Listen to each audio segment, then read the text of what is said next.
Magandang hapon mga kabay. So meron pa akong estimate dito. 39826. Ang model nito mga kabay is TDH 7213. Ito po yung 1/2 capacity na drill ng Stanley. So ang kagandahan nito mga kabay, double gear siya.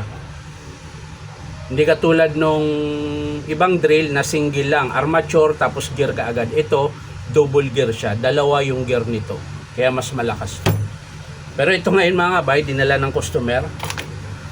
Ayan, sasaksak lang natin. So wala po siyang power mga kabay. Pero iba, pag inikot mo siya maingay. Ayan. Para siyang may sumasabit sa armature. Ayan. So titingnan natin mga kabay, bubuksan natin.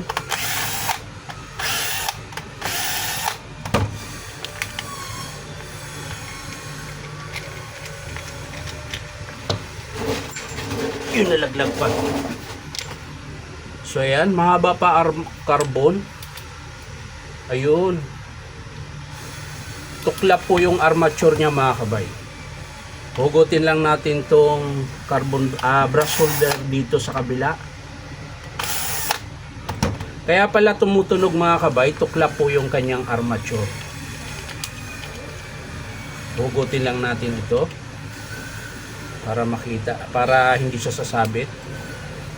Ayan. So mahaba pa yung carbon, pero papalitan pa rin natin yan dahil iba na po yung carbon na kinabit. Hindi na po siya yung para dito. So nahugot na natin. Ayan. Dito naman sa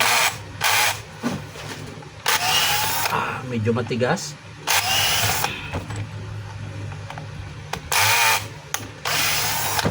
So hindi pa ito nabuksan mga kabay.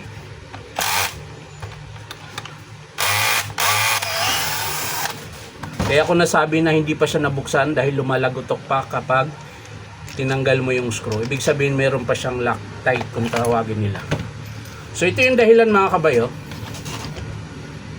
Yan. Kaya po siya di siya gumana, natuklap na po yung kanyang bar. Yan. So pag inikot natin kanina, yung carbon dito tumatama kaya maingay. So yun po yung sira niya, armature. So check natin yung field coil.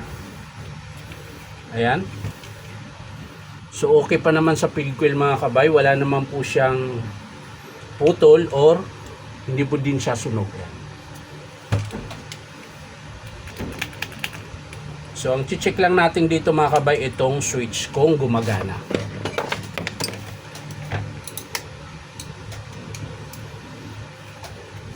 So yan po yung tester natin. Ayan, gumagana po yan. Check lang natin yung switch.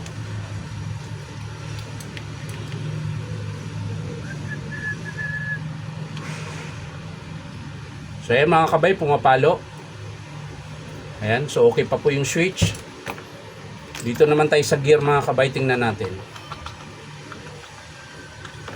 Ayan. So okay pa mga kabay. So kaya ko po siya sinasabi na double gear. Kung mapapansin mo, meron pa siyang maliit dito na gear. Dito, ito yung malaki. Sa mga ibang drill kasi, yung hindi siya double gear, ito lang na malaki tapos diretso na armature kaagad.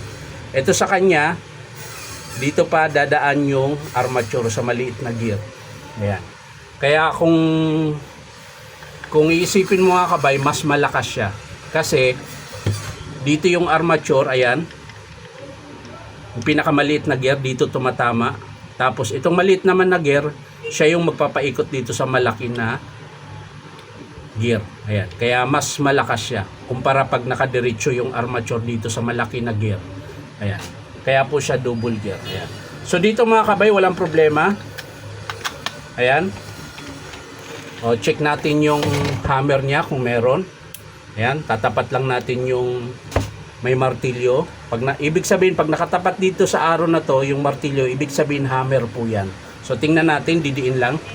Ayan, lakas pa. Ayan.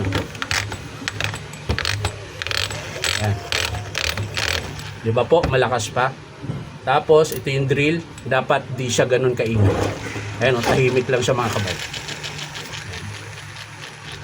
So ang pinakasira lang niya mga kabay, armature. carbon brass. Yan lang po yung papalitan dito sa model na STDH 7213 Stanley 1/2 na drill. Ayan. So hindi ko na po ipapakita kung paano buuin mga kabay. Papakita ko na lang sa inyo mga kabay kapag in-approve ito ng customer. Ayan. So yan lang mga kabay. Maraming salamat. Bye-bye.